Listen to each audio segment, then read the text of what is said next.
It can be a dark world sometimes. Don't be afraid to be a source of light. It can be a dark world sometimes. But don't be afraid to be a source of light. Peace, good people. Peace. How y'all feeling? How you feeling? Feeling right. Feeling good. Feeling wrong. Okay. She feeling extra right.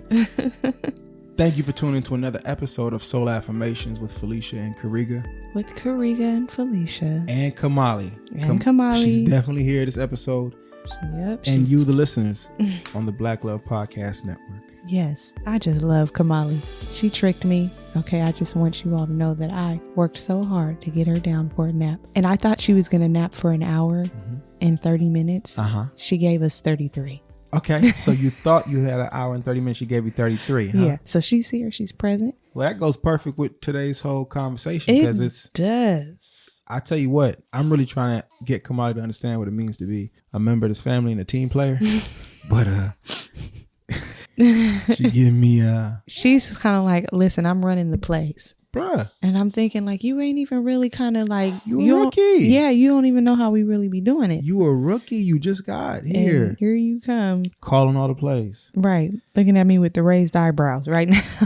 With the Karega eyebrows. Okay, so I'm going to open this conversation up with an affirmation like we always do. For sure.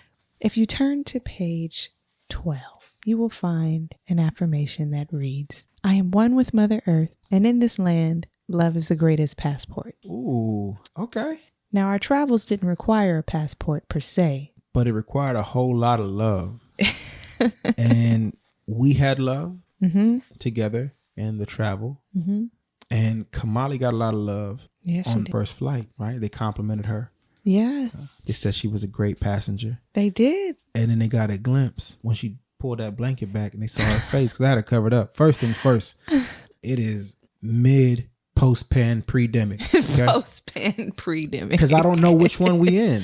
I don't know which one we in. Man. But so I had her covered up real good. But she threw the blanket off and they got a peek at her. And they was like, she's so cute. Pretty. And I'm like, thank you. And I'm just making sure I'm hoping nobody reached their hand. Like, don't touch. Don't do that. Man. And I kept trying to keep that blanket over her and she was not having it. That right arm kept lifting up and knocking the blanket off. Before we even talk about traveling itself, I want to talk about the lead up to travel. Okay. It first began with Felicia expressing to me that perhaps her and Kamali don't need to go. Yeah. Because it requires a lot of packing. And essentially, Kamali is most comfortable in the home. Her needs are met here. We know how to meet her needs here. So the attempt to meet her needs on the road through airplane, through hotel accommodations was a bit challenging to Felicia. And to that extent, I had no rebuttal other than I'd help you with every piece of it. But if your instinct as mom is saying this is too much, then I'm going to respect it. But ultimately, I didn't want to be apart from you all. I didn't know how to express that explicitly at first because I didn't want to create an emotional obstacle for you to have to resolve if you truly thought that it was best for y'all to be here. Wow. Thank you. Yeah. I appreciate that. That is exactly my path of thinking.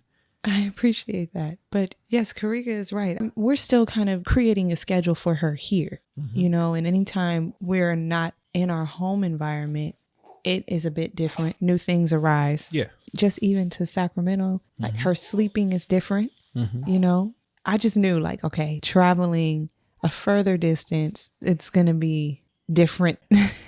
I respect that. So this is how it go. It is the morning that I am set to fly out later in that evening. It's a gym day. So I get up. I go with Felicia and Kamali to the gym. Felicia starts her workout. I take Kamali on a walk. Okay. And then I come back and do my workout. And then we leave, grab something. We usually probably grab coffee. I got to get my coffee. Yeah, she needed coffee after. And I'm home now. And it's about, time for me to pack and go. And I say, hey, I'm really not trying to do this without y'all. And she says, we don't want you to go without us. We want to go too. On the day of my travel. Yep. That's how it went. I learned that they want to go too. So what does dad do? He changes his travel plans. He leaves a day later. Well, first he asked, you think we can make it, all of us, right, to that first flight, his initial flight, because he was going to get us on his flight that he had that day. We knew it wasn't going to happen, actually.